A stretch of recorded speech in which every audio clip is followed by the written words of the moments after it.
What is up, guys? Welcome to the first episode of Punts and Pints, your new favorite podcast. My name is Paul Punts, and with me is the amazing Simon Stacks.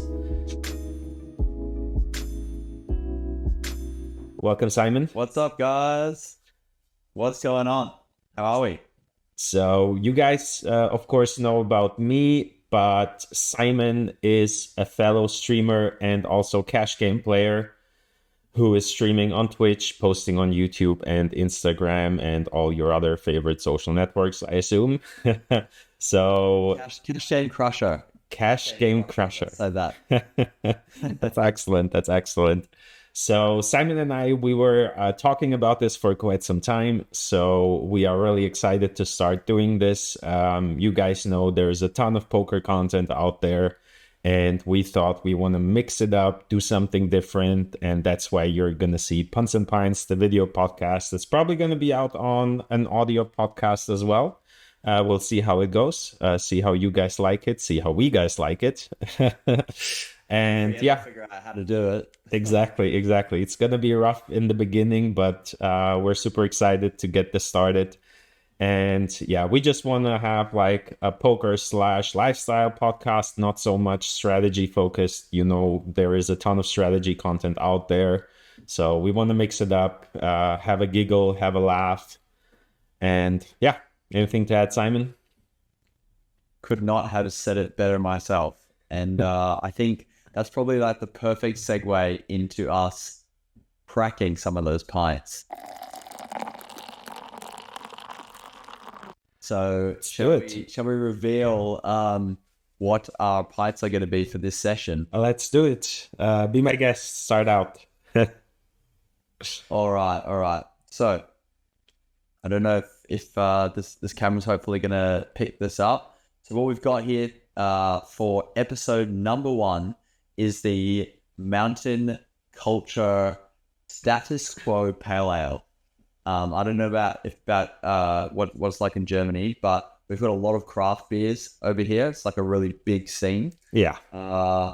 So this one is going to be interesting. I think it's a little bit higher in alcohol, and full disclosure, I actually had my work party last night, so I actually had quite a few beers last night. So this is still a bit hungover from yesterday.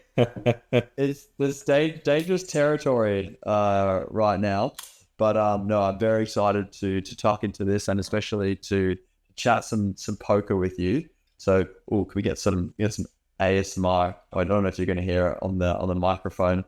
Some ASMR pouring going on. But yeah, it looks very cloudy. Beautiful. You even have a glass. Very delicious. Oh yeah, I didn't come unprepared. Come on. I was only good enough to bring the bottle. Oh. So my beer, funnily, is also pale ale. So I'm gonna stick it to the camera. It's a Hamburg brewery, Landgang Brauerei. And it's called the Gold Digger Pale Ale.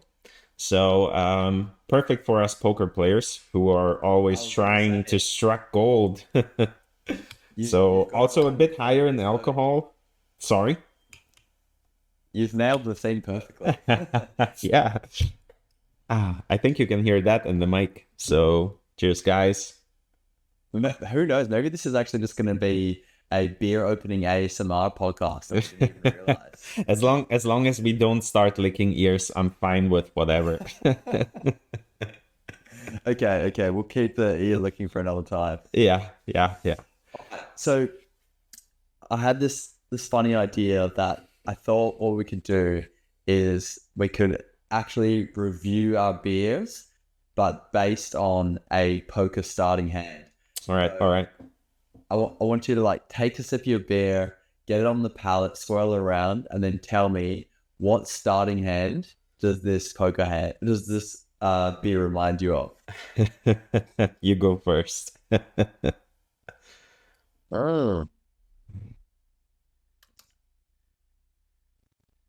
know what? I gotta say, this is poof. I'm feeling like maybe an ace 5 suited. Like it's like kind of a bit like sexy. It's like a little bit smooth, but you're not like overly excited. It is a bit strong. So if we're at a 4-bet pot, it's leaving a bit of a bad taste in my mouth. So a bit of a bitter aftertaste. But overall, I'm pretty excited about it, and I'm very happy with it. So that's my ace five suited. All right, all right. Don't chug it too fast though. All right, I'll go next.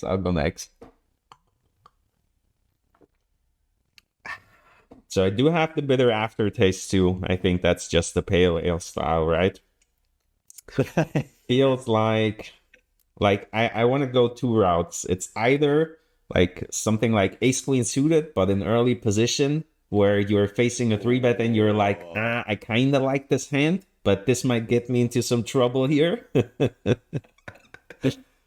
or or or if you're really, really like long gone in the session, 2000 hands in, and you're starting to run poorly, and then every single hand becomes sexy looking. So you look at that like 9-5 suited on the button and you think, yeah, this is gonna be it. the cold 4-bet is coming in hot. I think I'll go with that. 9-5 suited. The 9-5 suited. On the surface, it sounds actually horrible. But when you feel It's like 2,000 hands, exactly running dry. Yeah.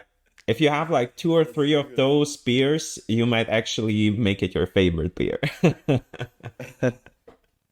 It's a very slippery slope. The pale ales are a bit stronger as well. So I feel They definitely are. There's a bit of danger involved. I love that. Love that. We'll definitely keep that one going. It's funny because you mentioned like all the small time microbreweries. That is such a big thing in Germany too. But usually like Germany is so proud of their beer culture, right? So they were always like, we make pure standard, the best beer in the world, no gimmicks, no added flavors, no nothing. But nowadays, I think every single big brewery also has like the IPAs, the pale ales, the whatnot, because I guess all the hipsters took over the beer industry.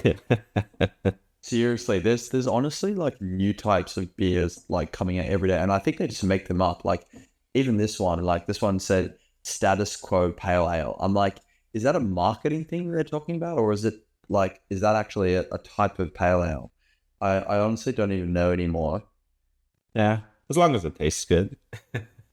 As long as it tastes good. Yeah, the is it Weiss beer? Is that a German beer? Yes. Am I even saying that correctly? Yeah. Weiss beer. Yeah.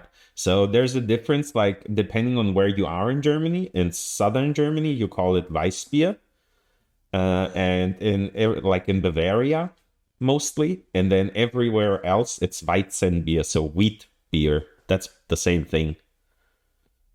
Sure. It's I can't hack that flavor. I don't like the No, Weiss beer. I gotta say, I'm a big fan. It's not for me. I'm a big fan. Yeah. The classic German. Yeah, the real stuff is when you pour banana juice in it. So you take the Weissbier and then you pour some banana juice in it, because it already has that like banana flavor a little bit. So if you pour more of it in it, it's really good. You have to try it. Well, I'll tell you what. Okay. Then next episode. Oh, I can't believe I'm actually going to say this. I'll go out and I'll get a Weiss beer, and how will I get banana juice? Like, am I blending up a banana? No, just buy it in store. Banana juice. That's so not a thing. Is that not a thing in Australia? I've heard of apple juice, orange juice, mango, banana juice. Like, okay, you can get a mixed breakfast juice, which will have like, banana inside it. Yeah. You can't just buy banana juice. You can. You can though. I'm pretty certain you can. Like you can buy it in liters here. All right. Okay. I'm gonna go out and search. Try your best, or do a smoothie. with some banana juice. Oh my God, that's gonna be torture. That's gonna be the 7 deuce off. You're gonna love Tell it. you right It's now. it's gonna be I it's know what gonna be starting hell's black coming. aces the minute you taste it. That I'm gonna be like that weird guy in Australia, like turning up to parties with like a 6-pack of Weiss beer and some banana juice. Yeah. And people are like, "Where's that?" And like, that's the banana juice poker stream. We're free. I love So that. good. I love So that. good. All right, guys. So we're moving on to the next one. As this is the first episode, I think Simon deserves the stage here, and we're gonna do a little mini interview. So just to get to know Simon, I already know this stuff, but I'm actually excited if you are gonna tweak your answers a little bit to make them funny. So my first question, and most people would like to know, is how did you learn about poker in the first place? See, now I kind of wish that I had just made up some like cooler fake answers to be funny. Because you know how when you hear like, I listened to like some backstories of like poker players. I was listening to one about a guy called Wolfgang. I think is his screen name. He's like another big American streamer, I think. Yeah, I heard of him. And he had this like cool ass story of like how he started playing poker. I think however it was like his grandfather or like, you know, everyone's got like some cool like family history poker story. Mine is not like that at all. I actually just I went on exchange to Sweden, and I was already kind of like I knew about poker. You know how everyone has played it once or twice, like growing up or whatever. And anyways, yeah, I basically was trying to make friends at school, and the people who spoke the best English at the school were poker players. So those are the people that I gravitated towards, and they were the ones who introduced me to two things which I now love. One is playing poker, and the other thing is heavy metal. Heavy metal. Heavy metal, yeah. The two go hand in hand. Like I feel like you could just jam out to some heavy metal while grinding. But I do notice the couple of times that I play heavy metal on stream, I can see the stream numbers just like dwindling. People like It's too aggressive. it's so aggressive. I know, but I love it. I love it. Yeah. So they were the ones who introduced me to it, and then we would play online, and then you know it started getting to the stage where we would like, you know, go over to each other's houses and have like, you know, LAN parties like you used to do back in the day, and you'd like stay up all night and like grind. But yeah, that's where I kind of like first, I guess, properly fell in love with it. All right. So did you do like home games as well, or was it just you guys playing alongside each other on online platforms? We definitely did play some like quote unquote home games, but like these weren't real home games. These are like kitchen countertop, like, you know, using like bottle caps as chips, like really shitty home game stuff, like just at parties basically. Yeah. But yeah, it was mostly like grinding online. But this was also like in the time, and we can talk about this later, but this is also in the time where they were starting to bring out some new poker softwares, and there was this one that was like, you know, the 3D at the time was like really cool. This is like 15 years ago or something. I don't know. Like, this is forever ago. Yeah. I think I know it. I remember it. Yeah. Do you remember it? Yeah. And you were like a 3D character at the table, and you could like pull up the cards and like pick them. And you could do chip tricks. Yeah. Yeah, exactly. So yeah, we were messing around with that kind of stuff, and that was pretty fun. And I think, you know, it wasn't serious. Like it was just fun, basically. Yeah. So when you first started out playing, like what was the thing about poker that made you love the game? Like why did you stick with it? What was the reason? Oh my God.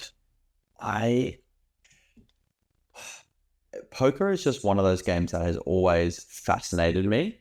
And I think because it is, firstly, it's such a puzzle, you know, you're always trying to figure things out.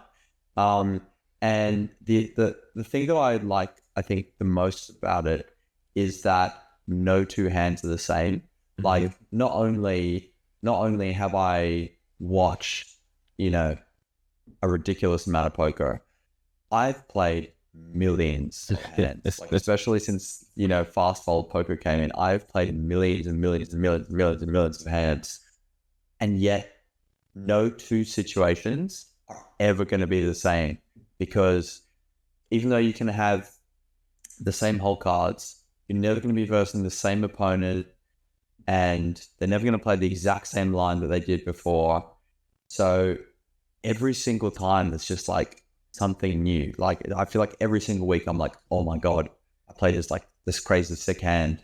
Like I can't believe it. And then I'm like thinking about that hand constantly until the next one comes up.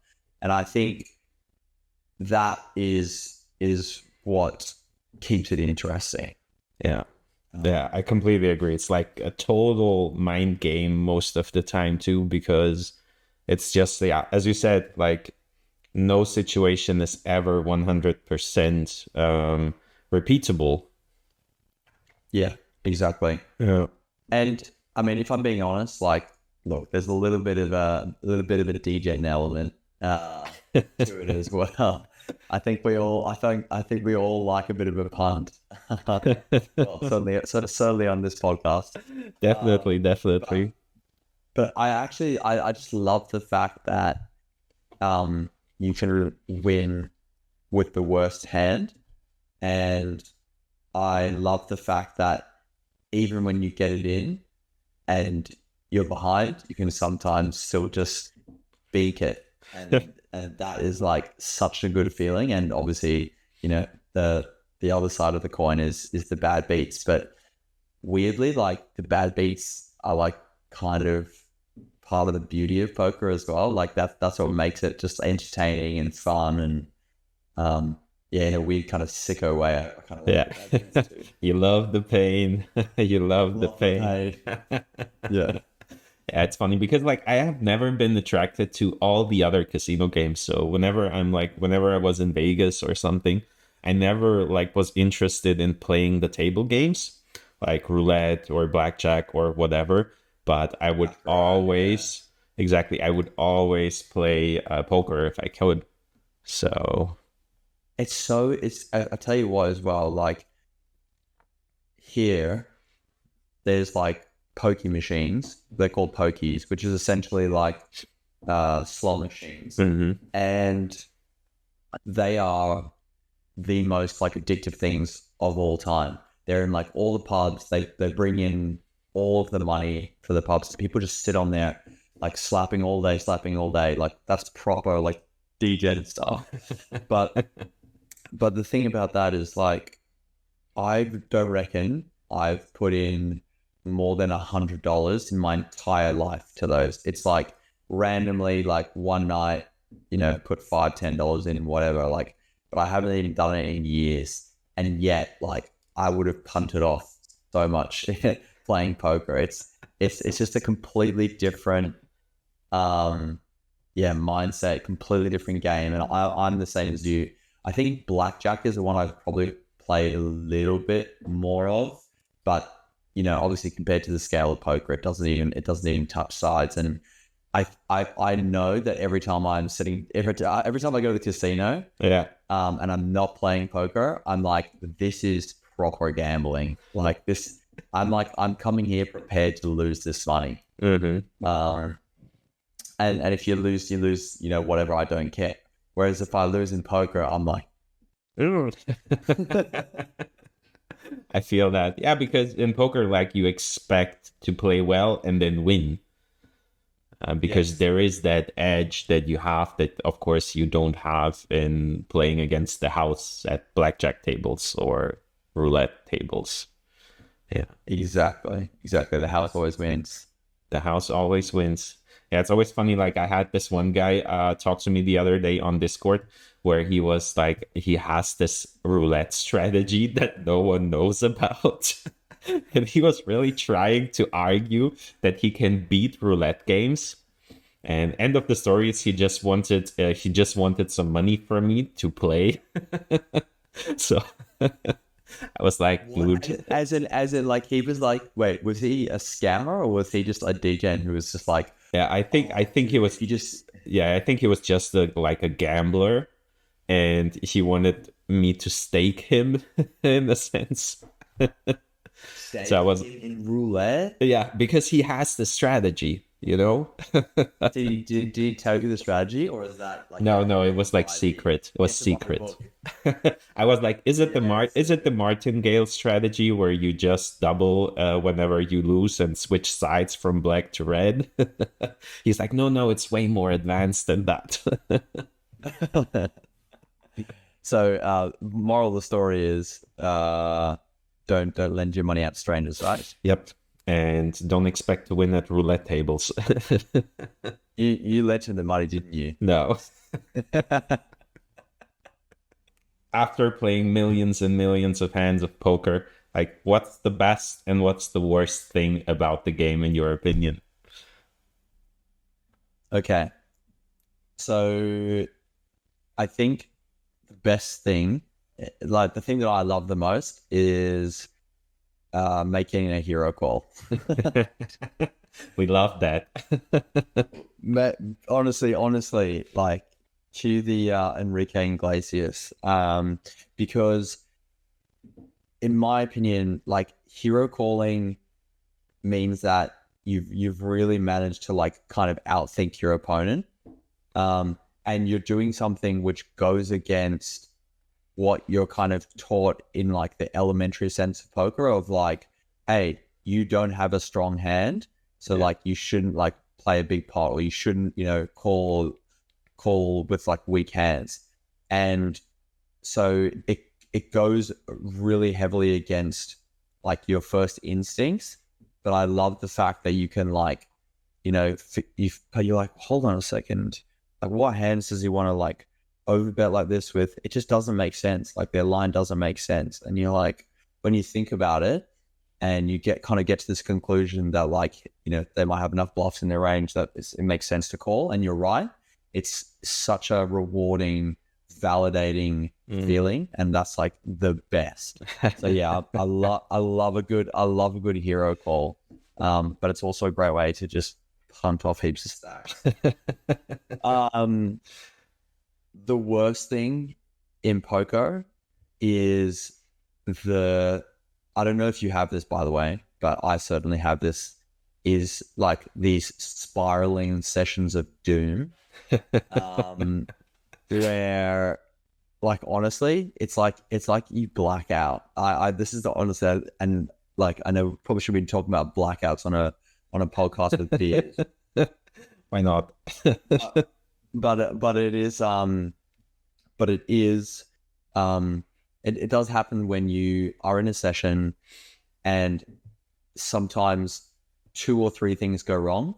I mean, it's essentially tilt, but it's not so much the exact emotion of like being tilted, being angry, but it's more when you start just like acting irrationally, emotionally, and you start clicking buttons. That's what happens. You start clicking buttons, and before you know it, you've worked so hard to grind your bankroll up, and you just lose, buying very quickly. Is that something that you do, or are you much more? Yeah, I think it used to happen a lot.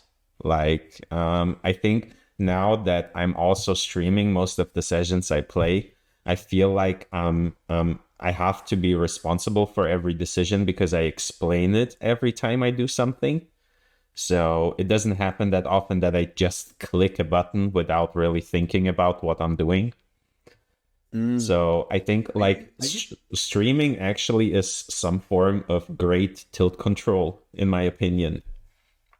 Love that. I think it's so true. I mean, I would find it hard pressed to find a session that I've played on stream that I've like absolutely like, spiraled, because I'm the same as you.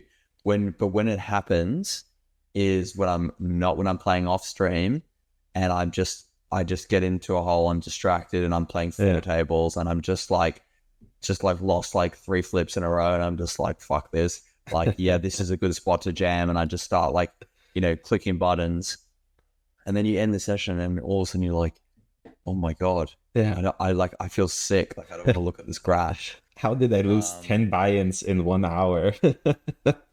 So you know what's so nuts is like, I don't think you can't get buy-ins that quickly, but you can certainly lose them. Like, I feel like if I have like an absolutely crushing day, I'm like, yeah, hell yeah, 5 buy-ins over, an hour or whatever it is. And yet I feel like I could lose 10 buyers in 10 minutes if I really tried.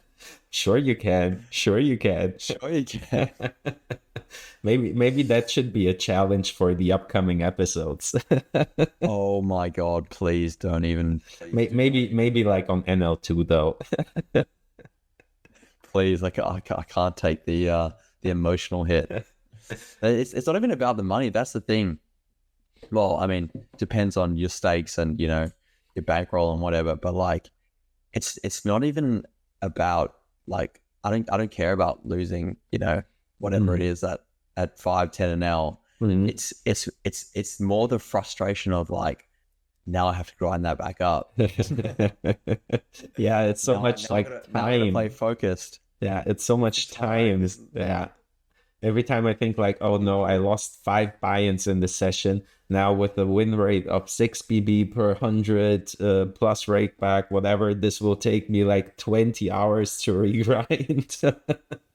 Seriously, honestly, it's like the fear of the regrind. Yeah, but it's part of the game. Don't fear the reaper. Fear the regrind. Like, I might get that tattooed as a reminder. Yeah, wise words from Simon Stacks. What? Yeah, you heard it here first, guys. That's you can quote me on that when I'm famous. So, what's your plan for the future? Like, what do you have? Like a 3, 6, 12 months plan? What do you want to accomplish? Well, I tell you what, I would love one day to hold one of those YouTube trophies. Like, the little button you get. Yeah, is it 100K or is it 10K? I think 100. Or is it 1,000,000? I think it's 100. Far out. That's so many subs. Oh my god. I would love to get one of those. That would be like a content goal. Like that's a big goal. I think if I could get to 10K next year, that would be great. And then in terms of poker goals, I think I would just love to get further along in one of these challenges, because I've been doing these challenges for a while and I just feel like I'm just running my head into a wall. Mm-hmm. They're tough, man, to beat the rake at the micro stakes without doing like, the hardcore leaderboard grinds, like, playing 18 hours a day, which, a lot of the bigger full-time professional players, they're playing long hours. So they're supplementing their bankroll with like leaderboard, GG cares, other forms of rake back. And then they use that to boost them out of the micro stakes to then play bigger stakes so they can win more money. So definitely would like to get further along in their bankroll challenge. I would love to be playing 50 NL by the end of next year, like be winning at 50 NL would be great. And yeah, eventually beyond that, 100, 200, would love to be playing. I think like a long-term goal is I'd love to like play fucking 500, 1K NL, just like big boy stakes. Yeah. And the fact is like if you're invited to those 500 1K games, they're probably softer than 50 NL online. Seriously, some of the hands you see at those are just insane. I'm like, how do you have so much money just to like punt off like this? Please. All right. So talking about your challenge, let's move on to the next segment, the heat check. So how cold, how hot are you running right now? If you don't mind, I'm going to start out first. because I have already prepared everything. So I have not been streaming much and I have not been playing much because the holidays are coming up. So I have so much stuff to prepare in advance, and there's some work stuff to do as well. So I have not been playing much, but I would say I am on a heater. Let's So go. so only played like 5,000 hands in the last couple of sessions, but we're up over $300. That's not bad. That's not bad. And Cha-ching. I also definitely want to show one hand where Are you playing all 50 NL at the moment? at the moment I'm playing a 50 NL when I'm playing Monday, Tuesday, or Thursday, and then NL 25 on the Russian Cash Fridays, because those sessions nice. are so nuts and so swingy that I'm usually, yeah, it's like 10 buy-in swings are nothing special on Fridays. I first time I properly experienced it as like a streamer, because I have the double cash drops now when I'm in the pots, and it's just I played today. I had a good session today, but it was the same thing, just swinging like big deep pots. Very Yeah. very exciting stuff. Yeah, it's crazy. It's crazy. But yeah, I still love it. So that's usually also like the longest stream of the week for me on Fridays, because it's just so much fun. It's so entertaining. But Cool. yeah, so So are you when you say you're like on a heater, are you talking about, are you like running hot, or are you just playing hot, if you know what I mean? so there is this meter where you can check how good you are running, like EV wise. And I think I have never run above EV in my entire life. Yep. Damn. So this little thing that says like if you are on a bad run or have no luck on GG in PokerCraft, like it's been on no luck or bad run the entire time I have been playing on this platform. It's crazy. It's so bad. I think one time I had good luck maybe, but since then it's been on bad luck or worst run Yeah. since as long as I can remember. Like if I run at EV, that's like me running like a god, basically. Yeah. All right. So show us. What have you got for us? So I have a hand here. We're gonna run it. So we start out with pocket nines and the hijack and face a raise under the gun. We are a bit deeper, so I usually 3-bet here. Mhm. And what follows is a round of folds. And then the small blind, cold calls. Obvious fun player move. Don't do that at home, kids, I always say. And under the gun calls 2. And we have a flop of 8-6-3. Not too bad. Definitely fine. Not great that we're playing against 2 opponents, obviously. But small blind checks, and under the gun decides to donk for half pot, which doesn't really make sense in my opinion. Like he could be doing that, of course, with some kind of sets, although he shouldn't really be opening pocket 3s under the gun, so it's only 6s and 8s. And then there are like a shit ton of draws. Yeah. So The player that I'm almost more worried about is the big blind, because they have everything here. yeah, So they're gonna have all the sets here. They're gonna have all, like, depending on how, I mean, if they're recreational, if they're cold calling in the big blind with a player left to act, they can also have 5-7 suited, 4-5 suited. You really think so? Them cold calling a 3-bet? Like I usually give those guys ranges of like king jack suited, king queen suited, ace jack suited, ace queen suited type of hands, and then the occasional 9s and 10s mostly when they cold call 3-bets out of position. Oh, you don't think they have all of those like middling pocket pairs? No, usually don't. Maybe because I'm stuck on the street to 5 and L, but I see people call those like, because they don't know what to do. Basically, they're like, I don't really want to fold this. I don't really want to raise it. Yeah. So I guess I just call. They don't even think about the fact that you still have the under the gun player to act who can still raise. Yeah. So yeah, obviously complete fish move. So, Yeah, so I wasn't too worried about him. So I decided to raise with pocket nines against the donk, for value and of course for protection against like his overcards, his draws, like king, queen of spades type of hands. And the big blind folds super quick, so yeah, no need to worry about that. And he calls fairly quickly, and then the queen peels off, which is not great because some of his draws make a pair now that beats us. And ace queen of spades. exactly, these type of hands, yeah. And now I still want to bet though, because of course the queen is not like the only Broadway that hits his range with all his draws. So I think I want to go again for a small sizing. I think that's what I bet. Yeah, I bet really small. He snap calls like without even thinking.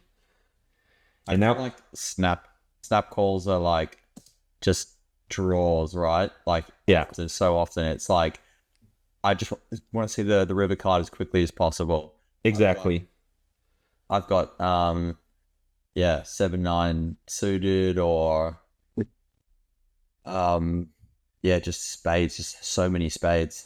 So many spades, right? Although we do have the 9 of spades, so blocking a couple of combos, but he jams the river now on the 5 that basically only completes 9-7. 9-7, yeah. And that's it. And I really went into the tank here because like this line made no sense to me. It felt like pure spades, like a bluff, never value. And the other thing where he could have value is like, I think the only hand that really is shoving for value here would be something like ace queen of spades. That's it.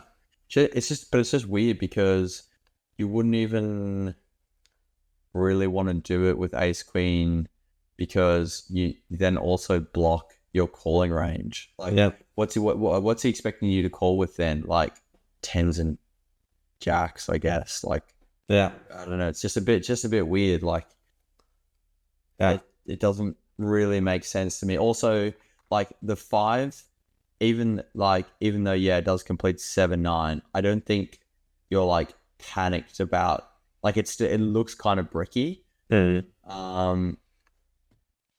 I think if you actually had 7-9, would I donk? Depends who it's against. I would donk actually sometimes on the flop. So what are you thinking at this point? Like what are you putting his range at? That's the thing. Like on the flop, I would still give him a set sometimes. Although I assume if he donks, he will probably 3-bet the flop if I raise on this structure because he's out of position and the board is quite draw heavy. But I still think he can donk call some sets. But once he plays the turn the way he played it, I think he never has a set. Agree. Yeah. So really the only hand that is beating me in a sense is some type of queen. So queen X of spades. I don't know. Yeah. So I'm thinking, and call off. And he shows me 7-6. Yeah. A great call. The thing that I love the most in poker is the hero call. It sounds like you might be pretty similar. You seem pretty. I usually I always tell people don't overestimate the importance of hero calls because I think like long term for your win rate, hero calls are not that important. But of course, for your ego, that's a whole nother story. Very important. Yeah. Very important for your ego. Yeah. I felt like Tom Dwan for a second. Love that. Yeah, very cool hand. So here is my graph for the week. I managed to get in about 11k hands, which I feel like is like fairly solid for a week. Yeah, like I'll definitely cop that for a week. And it was a very interesting one because, yeah, essentially, started off the week with one of those like spirals. You can see here, like, look at this. That's, you know how many buy-ins that is? That is sickening. Because I'm doing for anyone that doesn't know, I'm doing a bankroll challenge. So we're currently at 5 an hour, and this is 12 buy-ins in like 2K hands. In fact, less than. That's 12 buy-ins in like 1.2K hands. I'm not ashamed, but I am a little bit. Um, but yeah, so this is brutal. And then basically I just spent the rest of the week trying to grind that up. And I am happy to announce that in the last kind of 3K hands, we grinded from here all the way to here, and this is like 11 buy-ins or something. So we grinded all the way back up, which is amazing. But yeah, it was kind of stressful. So we got there in the end, which I'm happy about. Look, solid regrind. Solid regrind. Don't fear the Reaper, fear the regrind. All right. So in this hand, we've got Ace 10 suited in the cutoff. Under the gun opens for 2.6, pretty standard. We decide to go for the 3-bet, which I think is pretty standard. Then under the gun, 4 bets to 20 big blinds. Obviously not super stoked when under the gun is 4 betting. But I don't think we're like ever folding here with Ace 10 suited in position. Like this is just a sexy hand, and especially this deep. Yeah. And yeah, good point. We are a little bit deeper as well. So definitely decide to peel a flop here. And it's an interesting one. We get 7-8 Jack, and villain decides to bet out for 10. Now, in salt, I mean, just purely by their sizing, like they look pretty reggy to me. Like I think in 4-bet pots, this is like very common. Sometimes you can go even smaller. I think 10 to 20% in these 4-bet pots. But people are doing this with range. Like I certainly do. This is something that I do with range. Not great that there's not a spade on the board. I would really prefer there to be a spade, but we do have the gut shot. And as I said, like his range doesn't really change at all with this bet, in my opinion. Like I think people are doing that with range. So with the gut shot, we are going to decide to make the call. The turn is the 7 of hearts. Pretty scary card in that it pairs the board. The flush draw comes in. I'm not super stoked. And then villain decides to check. And that makes a lot of sense because the 7 is equally a scary card for villain. We're definitely going to have flushes here. Probably even have straights. We have 9-10 here as well. And I remember at the time I was like unsure. I was like, God, do I stab here? Do I check it back? Like, do I bet? Anyways, I decide in the end to check because I still think we would potentially have opportunity to bluff some rivers depending on what the run out's going to be. We can still improve our hand as well. And also it's like if we bet and we get jammed on, it's like feel pretty gross as well. So nothing feels good, to be honest. I'm not super stoked in this hand. And the hand keeps getting more interesting. We get the Queen of Hearts on the river. And then villain decides to check. And it's interesting because obviously we've completely bricked out. I don't really think we have any showdown. I'm just like I'm really unsure of what they have. Like, I think they can definitely have ace king as well, that just basically bet and then wanted to check that turn. He can have nines and tens himself that would potentially play this way. But when villain checks and then we check back and then they check again, their range is like pretty bloody capped. Yeah. In my opinion. Yeah. I think he wants to just bet like he wants to continue barreling pretty much every hand that he has a heart in on the turn, in my opinion. Yeah. And then even if when we check back, his heart hands now definitely want to bet for value. Yeah. And so what the hell is someone going to do? I'll put the money. That was the thinking. Any guesses before I show what you think you might have? I think he never has a boat. So he never has a boat. I think he could potentially have like tens and nines himself with a heart. That would make sense. Yeah. Exactly. Yeah. Anyways, I've been talking about this hand for too long. Villain makes the call and not too stoked about it.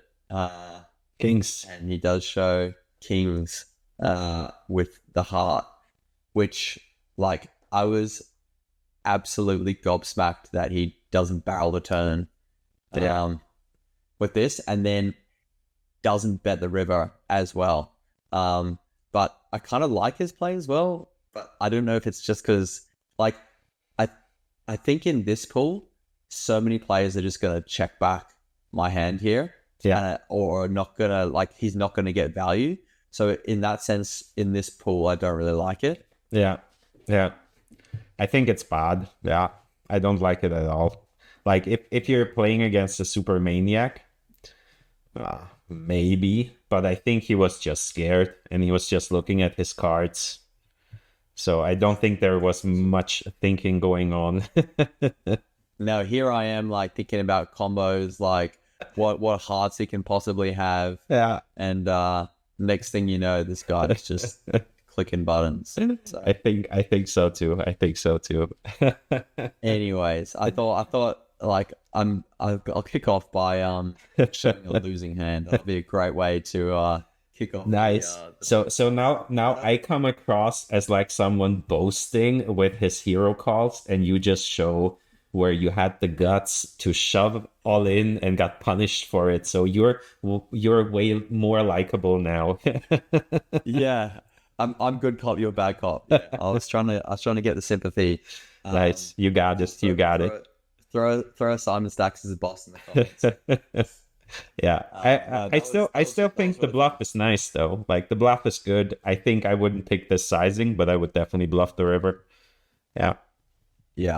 It's an interesting one. I think something that we talked about as well that we thought could be really, really fun is if we gave each other maybe a little challenge to do in the next week or so playing. Because if I do our heat check and we have a look at review one or two hands each podcast, it'd be great to include maybe a little clip. Yeah, I think that's the other thing is if we give each other a challenge, you can't just do it off stream. It has to be done on video on stream. Yeah. Is that agreeable? Yeah, I think that's a deal. Yeah. And I already have an idea. How about the hands we picked to rate our beers in the beginning of the episode? How about the challenge is to go all the way with the hand that we picked for the beer? I love that. So are we talking pre-flop? Are we talking, or is it just any time? You just need to show us an all-in with the hand that you picked. Yeah, whatever floats your boat, pre-flop, post-flop. Well, I think speaking of boats, I think you're going to need a boat because I'm pretty sure you picked 9-5 suited. I did. I can't even remember the last time I saw 9-5 suited. It's such a weird hand that you like auto muck. It's so, you know what, I feel you're just gonna have to pre-flop all in jam, which is gonna make for some hilarious content. I chose a very respectable ace five suited. Yeah. Your clip is going to be boring. Boring. I know, Mike. I know. Okay, next week I'm gonna choose like a super weird beer, so I get like a weird combo. Nice. Nice. So yeah, let's wrap this up for the first episode of Punts and Pints, guys. As always, subscribe to me, subscribe to Simon Stacks. You'll find all the links wherever you find them, wherever this is posted, up, down, left, right. Simon, the final words go to you. Love it. Firstly, thank you very much for having me. I had a really good time. And I was worried that we weren't going to fill the time because we only had a couple of things, and next thing you know, you just end up talking forever and ever. So no, I had a really good time, and looking forward to hosting an episode on my own channel as well with you, and I hope that we can get you to 10 mil. So yeah, thanks for the beer, and thanks for a fun time.